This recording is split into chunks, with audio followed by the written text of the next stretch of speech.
కావాలనే మీ కలను నెరవేర్చుకోండి. సంప్రదించండి హెగ్డే ఫెర్టిలిటీ, హైదరాబాద్, తెలంగాణ.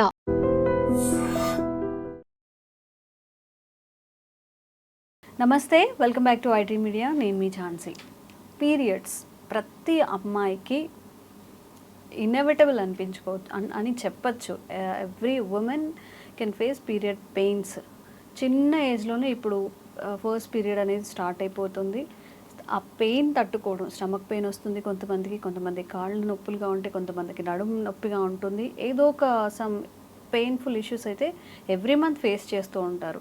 ఇది నార్మల్ అయినా ఎలాంటి కేసెస్ని మనం సీరియస్గా తీసుకోవచ్చు, ఈ విషయం డిస్కస్ చేద్దాం. ప్రస్తుతం మనతో ఉన్నారు గైనకాలజిస్ట్ డాక్టర్ శ్రవంతి మ్యామ్. నమస్తే మ్యామ్. నమస్తే మ్యామ్, చాలామందిలో పీరియడ్ పెయిన్ వస్తే, కొంతమంది మా ఫ్రెండ్స్ని చూసాను నేను బీటెక్లో ఉన్నప్పుడు, తనకి ఏదైనా పీరియడ్స్ వచ్చింది అంటే వామిటింగ్స్ అయిపోవడం, గిల్లా కొట్టుకునేది అసలు బెడ్ మీద కానీ కాలేజ్లో పడుకొని కానీ ఏడ్చేది.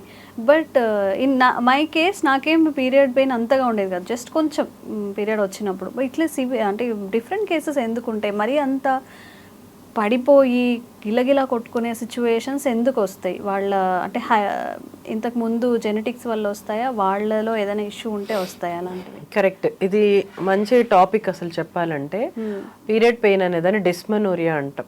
డిస్మెనోరియా అనే దాని డిస్మెనోరియా అంటే పెయిన్, పీరియడ్ లో పెయిన్. ఇది 2 టైప్స్ ఉంటుంది. స్పాస్మోడిక్, కంజెస్టివ్ అని 2 టైప్స్. స్పాస్మోడిక్ అనేది వెరీ కామన్. అంటే పీరియడ్ అప్పుడు పెయిన్ రావడము అనేది గుడ్ సైన్. అసలు చెప్పాలి అంటే మంచిది. పీరియడ్ పెయిన్ లేకపోతేనే హార్మోన్స్ లేవు అని. అట్లని విపరీతంగా రాకూడదు. అంటే బేరబుల్. పొత్తి కడుపులో నొప్పి, మెయిన్ క్రాంప్స్ వచ్చేస్తాయి. ఇదేంటిది పీరియడ్ కి ముందుడేనే, అంటే ప్రీ మెన్స్ట్రువల్ గానీ మనకు ఆ పెయిన్ తెలుస్తూ ఉంటుంది. దాన్ని స్పాస్మోడిక్ డిస్మెనోరియా అంటాం. పీరియడ్ రాగానే పెయిన్ తగ్గిపోతుంది, మాక్సిమం 1 day.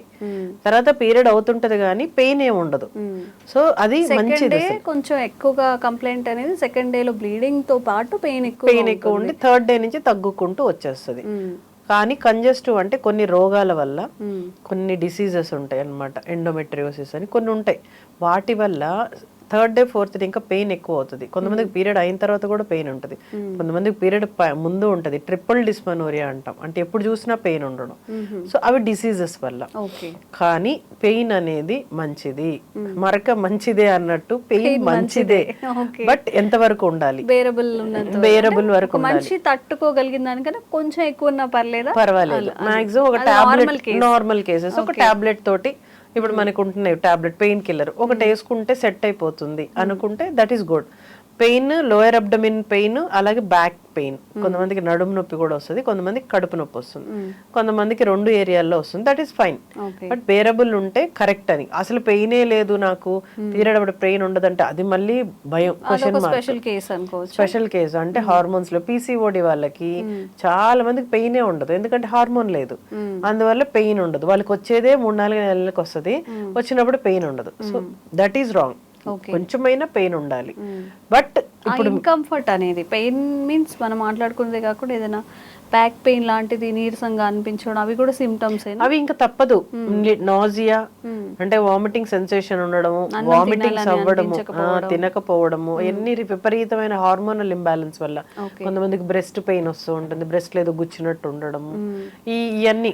మ్యామ్, నిజంగా ఇది మాట్లాడుకోవాలి మనం. పీరియడ్ వస్తున్న ముందుగానే జస్ట్ ఇలా టచ్ చేసినా కానీ విపరీతమైన నొప్పిగా అనిపించడం, చాలా బరువుగా అనిపిస్తుందని చాలా కామెంట్స్ కూడా చాలా వచ్చాయి. ఈ క్వశ్చన్ తీసుకోండి అని చెప్పి, అది ఎందుకు వస్తుంది బ్రెస్ట్ పెయిన్ అనేది? అదే హార్మోనల్ చేంజెస్. అంటే ఆ టైంలో హార్మోన్స్ చేంజెస్ వచ్చినప్పుడు breast is related to all hormones. So దాంట్లో బ్లడ్ వెజల్స్, బ్లడ్ పంపింగ్ ఎక్కువ చేస్తాయి. దానివల్ల విపరీతమైన బరువు, అంటే వాటర్ లాగ్ అవుతుంది. అంటే ఒక హార్మోన్ ఉంటుంది ప్రొజెస్ట్రాన్ అని, దానివల్ల బరువు పెరుగుతారు కూడా, పీరియడ్ అయిపోయాంగానే తగ్గుతారు. సో ప్రీ మెన్స్ట్రువల్ సిండ్రోమ్ అంటాం అందుకని వీటన్నిటిని. బ్రెస్ట్ హెవీనెస్, బ్రెస్ట్ టెండర్నెస్, కడుపులో నొప్పి రావడము, బ్యాక్ పెయిన్ రావడం, ఇవన్నీ. సో ఇది one of the good sign. చెప్తున్నాను కదా, హార్మోన్స్ మంచిగా ఉన్నాయి అని. సో దాని గురించి భయపడక్కర్లేదు ఎందుకు ఇలా ఉంది అని. So that is normal, tension పడక్కర్లేదు. బట్ పెయిన్ సివియర్ గా ఉండకూడదు ఎప్పుడు. అన్బేరబుల్ అంటే కొంతమందికి 20 వామిటింగ్స్ చేసుకుంటారు, టాసింగ్ ఆన్ ద బెడ్ మీద ఇట్లా టాస్ అవుతూ ఉంటారు, అంటే కూర్చోలేరు పడుకోలేరు. పాపం వాళ్ళని చూస్తే సివియారిటీ ఎక్కువ, అంటే రాంగ్ హార్మోన్స్ వాళ్ళని ఎఫెక్ట్ చేస్తున్నాయి. సో వాళ్ళకి కొన్నిసార్లు ఇంజెక్టబుల్స్ వరకు వెళ్తారు, అంటే ప్రతి మంత్ ఒక్కడే హాస్పిటలైజ్ అవుతారు, లేకపోతే స్కూల్లో కాలేజో వెళ్లకుండా ఉండాల్సి వస్తుంది. అంత సివియర్ పెయిన్ ఉంది అని అంటే సివియర్ డిస్మెనోరియా, అది కరెక్ట్ కాదు.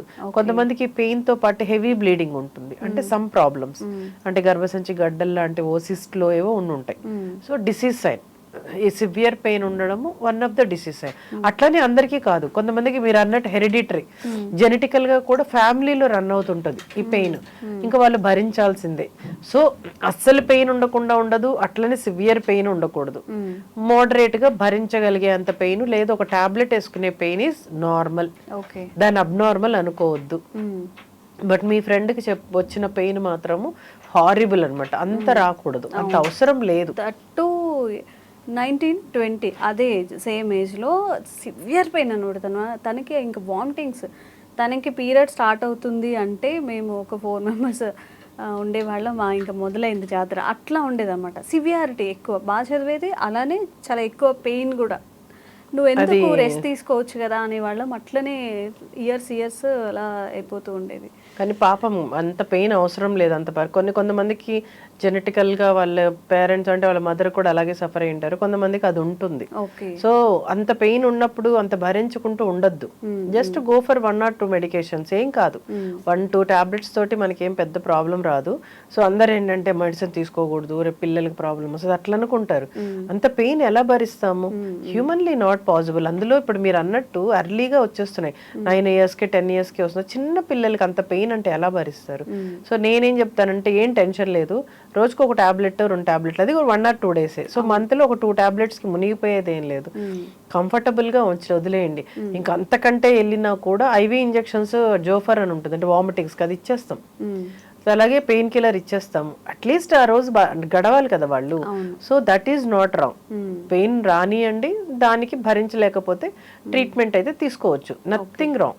మ్యామ్, మనం సివియర్ పెయిన్ గురించి మాట్లాడుకున్నాము, నార్మల్ పెయిన్ గురించి మాట్లాడాము.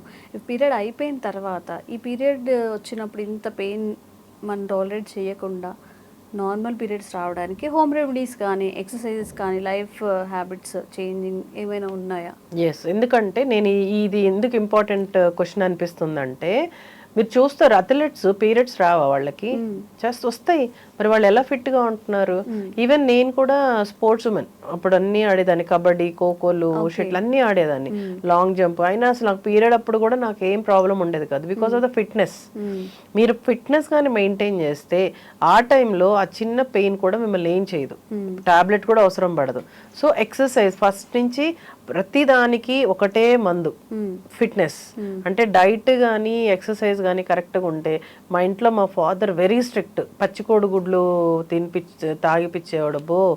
అప్పుడు అసలు అవన్నీ విపరీతం డైటరీ హ్యాబిట్స్ అయితే అసలు ఏమో ఆయన చేసిన పుణ్యమే ఇప్పుడు ఇంత హెల్దీగా ఉన్నామేమో అనిపిస్తుంది. కానీ అప్పుడు బాగా ఏమంటారు వస్తాదులు వాళ్ళు కొంచెం బాడీ, మా డాడీ అట్లా ఆయన కొంచెం ఫిట్నెస్ ఫ్రీక్, వెళ్ళేవాడు వస్తాదుల దగ్గరికి వెళ్ళేవాడు. మీరు వేసే కుస్తీ పోటీలు ఉంటాయి కదా, అక్కడికి వెళ్ళేవాడు, బాడీ బిల్డర్స్.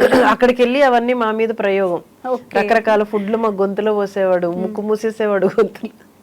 అసలు ఎంత కంపో అసలు ఆ పచ్చికోడి గుడ్డు నాకు ఇంకా గుర్తు, రోజు ఒకటి తాగిచ్చేవాడు. మేబీ అవన్నీ మంచి హ్యాబిట్స్ అయి ఉంటాయి. So first of all counselling, చిన్న పిల్లలు అసలు పీరియడ్ వచ్చేస్తుంది అంటే పెయిన్ అనేది వస్తుంది అని మదరో గ్రాండ్ మదరో ముందు కూర్చొని కౌన్సిలింగ్ ఇవ్వాలమ్మా, పెయిన్ వస్తుంది, దీన్ని మీరు హడావిడి చేయొద్దు, భరించాలి అని ఫస్ట్ మానసికంగా ప్రిపేర్ చేయాలి. అది మన హోమ్ రెమెడీస్ లో ఇదొకటి. తర్వాత వచ్చినప్పుడు కౌన్సిలింగ్ ఇస్తున్నాం కదా, సపోర్టివ్ గా ఉండాలి. ఎప్పుడు నొప్పి అంటావు అని తిట్టడం అలాంటివి చేయకూడదు. పాప నొప్పి లేకుండా నొప్పని ఎందుకని ఎవరని చెప్తారు. సో కొంచెం సపోర్ట్ చేయాలి. ఈ రోజు కాలేజ్ ఎగ్గొడుతున్నావు అట్లా కాదు, అర్థం చేసుకోవాలి. అంటే మనం పాస్ అయ్యే వచ్చాం ఆ ఏజ్ ని, బట్ ఇప్పుడు వచ్చేసరికి మనం దాన్ని రివర్స్ చేయకూడదు. అలాగే ఇంట్లో పాతకాలంలో కొన్ని ఇచ్చేవాళ్ళు ఫుడ్లు, మన నానమ్మలు అమ్మమ్మలు ఇస్తుంటారు, అవన్నీ నిజంగానే మంచివి. బ్లడ్ లాస్ ఉంటుంది కాబట్టి బ్లడ్కి సంబంధించినవి, నువ్వులతో చేసిన ఉండలను, లేకపోతే జాగరి బెల్లంతో చేసిన ప్రోడక్ట్స్ అని తినిపిస్తారు. అవన్నీ నిజంగానే very good for health. So you can opt. So this is all for the fitness. Protein diet అంతా ఫిట్నెస్ కోసం. అవి కాకుండా కాపటం అంటే వేడి నీళ్ళు కాపటం పొట్ట పైన నడుం పైన పెడితే రిలాక్స్ అవుతాయి, అంటే మజిల్స్ బ్లడ్ వెజల్స్ రిలాక్స్ అవుతాయి. అలాగే కొంతమందికి థై క్రాంప్స్ వస్తాయి, తొడలు ఇట్లా క్రాంప్స్ వచ్చేస్తాయి. సో వాళ్ళకి కూడా కొంచెం మసాజ్ చేసినట్టు చేసి మనం కానీ ఇంట్లో కొంచెం సపోర్ట్ ఇవ్వగలిగితే బాగుంటుంది. హోమ్ రెమెడీస్లో ఫుడ్ ఒకటి, ఫిజియోథెరపీ ఒకటి, అండ్ మెంటల్గా వాళ్ళకి కొంచెం భరోసా, ఏం కాదు కౌన్సిలింగ్, పక్కన కూర్చుంటే అమ్మ కూర్చుంటాను, నాన్న కూర్చుంటాను, they will feel comfortable. So ఇవన్నీ చిన్న చిన్నవి చేసాము అంటే పాపం ప్రతి నెల భరించే ఆ 2 రోజులు కూడా వాళ్ళకి ఒక నైట్ మేర్ లాగా ఉండదు. సరే అలవాటు అవుతుంది అని అనిపిస్తుంది. ఈ పెయిన్ అనేది కొంతమందికి డెలివరీ తర్వాత మారుద్ది, పెయిన్ ఇంటెన్సిటీ తగ్గిపోతుంది. సో కొన్నిసార్లు ప్రెగ్నెన్సీ ఈజ్ ద ట్రీట్మెంట్ లాగా ఉంటుంది సివియర్ గా వచ్చే వాళ్ళకి. సో చాలా మందికి అట్లా ప్రెగ్నెన్సీ అయ్యాక హార్మోన్స్ అంతా కొంచెం మారుతాయి కాబట్టి ఒంట్లో వాళ్ళు స్టెబిలైజ్ అవుతారు. ఓకే, సో ఇది ఇంత ఉందన్నమాట పీరియడ్స్లో. నిజంగా పేరెంట్స్ సపోర్ట్ ఉండాలి. ఎక్కువ సివియారిటీని కూడా మనం బేర్ చేయక్కర్లేదు. మ్యామ్ చెప్పినట్టు ఒక మంత్లీ 2 pills అనేది 2 tablets అనేది నాట్ అన్ ఇష్యూ, యాక్సెప్టబుల్. కాబట్టి వీటిని పాటించండి. And thank you ma'am, thank you so much. Thank you.